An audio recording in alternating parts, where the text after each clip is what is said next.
আজকে পুরো বাজারে একটা সেকেন্ডের জন্য কারেন্ট ছিল না। আন্দা গুন্দা বেচা কিনা করছি আর পার্সেল মোমবাতি জ্বালায় তারপরে পার্সেল দিছি। গিয়ে যে একটা অবস্থা, কালকেও পার্সেল দিতে পারি নাই।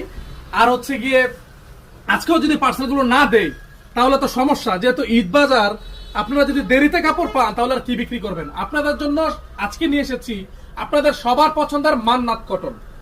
এটা এমন একটা কাপড় যেই কাপড়ের গন্ধে সারা বাজারের ব্যবসায়িকরা মাতোয়ারা। এই যে দেখেন কি সুন্দর কাজ।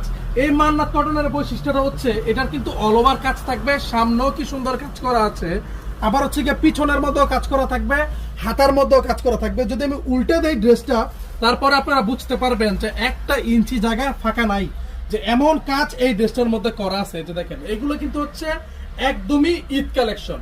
প্রাইসটা থাকবে আগের চেয়ে 100 টাকা করে কম। যারা কিনা কমেন্টের মধ্যে এসে আজাইরা কথা লেখেন তারা কষ্ট করে ইনবক্সের মধ্যে এসে এসএমএস দিবেন যেটা প্রাইসটা কত। না, এটা বলেও ভুল করছি। এখন সবাই বলবে যে ভাই মেসেজ দেই, মেসেজের রিপ্লাই দেয় না, কল দেই, কল কেটে দেয়। আসলে এখন ঈদ বাজার তো সবাই দোকানে এসে পড়ে, তাদেরকে সময় দিতে হয়।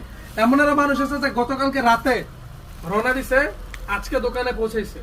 7 ঘন্টা 8 ঘন্টা জার্নি করে এত দূর দূরান্ত থেকে দোকানে এসে কাপড় নেওয়ার জন্য তাদেরকে যদি আমরা একটু সময় না দেই তাহলে বিষয়টা আসলে কেমন দেখা যায় আপনারাই বলেন।